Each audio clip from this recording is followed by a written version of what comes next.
이 민주당 이재명 후보 선거법 위반 사건을 전원 합의체 회부하고 사흘 동안 두 차례 심리를 여는 등 재판 속도를 높이고 있습니다. 1심과 2심에서는 633이라는 재판 규정이 지켜지지 않았지만 대법원은 법을 지키겠다는 의지를 보여주고 있습니다. 그런데 이처럼 상식적인 대법원의 재판 진행에 대해 민주당은 너무나 비상식적으로 대응하고 있습니다.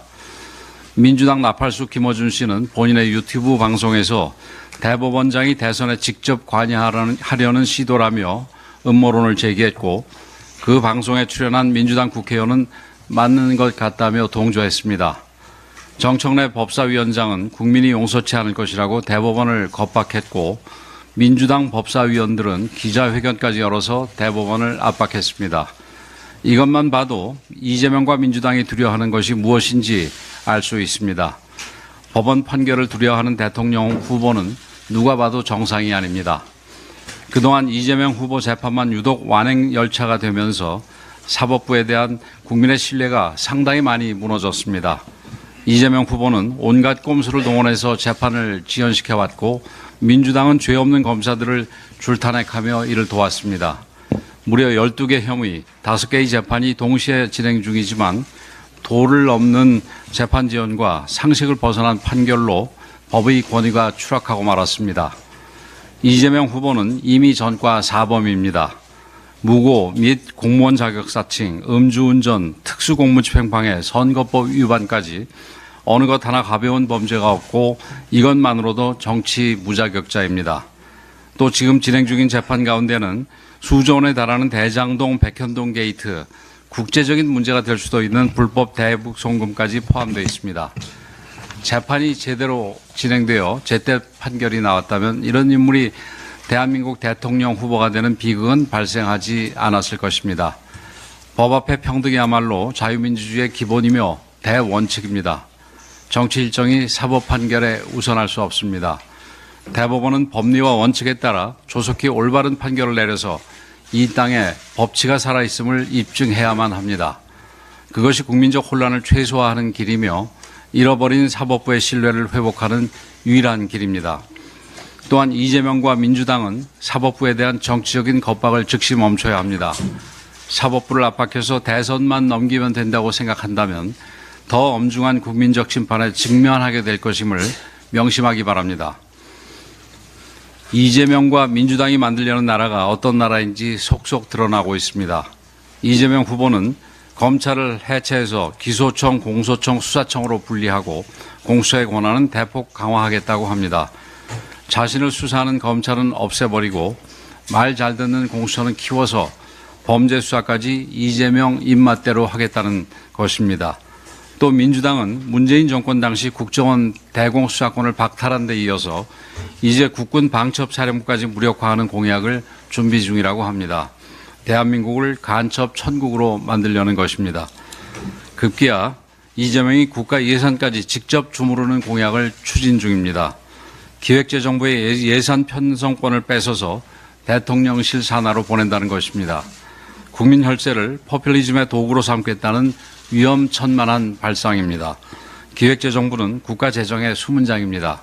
선심적 정책, 퍼주기 재정을 막고 국민 혈세를 지키는 마지막 보루입니다. 그런데 이재명과 민주당은 자신들 요구대로 돈을 뿌리지 않는다며 경제부총리 탄핵을 추진하고 재정당국을 집요하게 압박해왔습니다. 이제 본인이 대통령이 되면 기재부를 해체해서 마음껏 돈을 뿌리겠다는 것입니다. 이렇게 되면 선거철마다 돈 풀기 경쟁이 벌어지게 될 것입니다. 대통령 말 잘 들어야 지역구에 예산 한 푼이라도 가져갈 수 있으니 정부 정책에 반대하는 국회의원은 씨가 마를 것입니다. 그 결과는 불보듯 뻔합니다. 부족한 재정을 메우려 기업들에게 세금 폭탄을 퍼부을 것이고 기업들은 문을 닫거나 대한민국을 탈출할 것입니다. 무책임한 정치적 재정 운용은 국가 신인도를 떨어뜨려서 외국 자본까지 대한민국을 떠나게 될 것입니다. 일자리가 사라지고 물가는 치솟고 경제가 폭망해서 민생이 벼랑 끝으로 내몰릴 것입니다. 막대한 나라빚을 낼 수밖에 없게 되고 청년들은 자신도 모르는 사이에 무거운 빚을 짊어지게 될 것입니다. 더욱이 과거 이재명 후보는 국가가 예산을 집행해야 한다며 우리 헌법에도 맞지 않는 처분적 법률 개념을 강조한 바 있습니다. 그러다가 이제는 대통령에게 권한을 몰아줘야 한다고 말을 바꾸고 있습니다. 제왕적 대통령이라고 비판하더니 본인은 진짜 제왕으로 군림하려는 것입니다. 국민의힘은 이재명의 폭정이 나라를 무너뜨리지 않도록 끝까지 싸울 것입니다.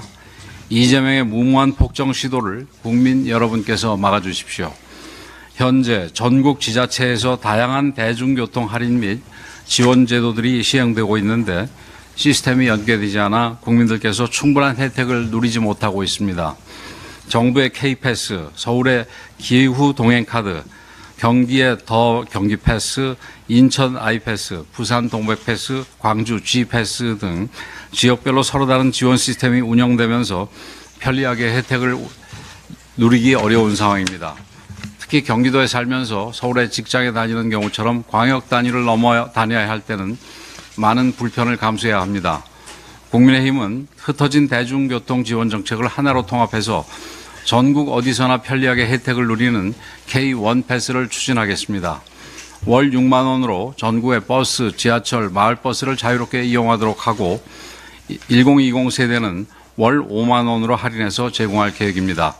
국민의 생활비를 덜어드리는 것은 기본이고 도로 혼잡 완화, 지역 간 형평성 제고, 탄소 저감을 통한 기후위기 대응 등 한꺼번에 4가지 효과를 거둘 수 있는 미래형 실용정책입니다.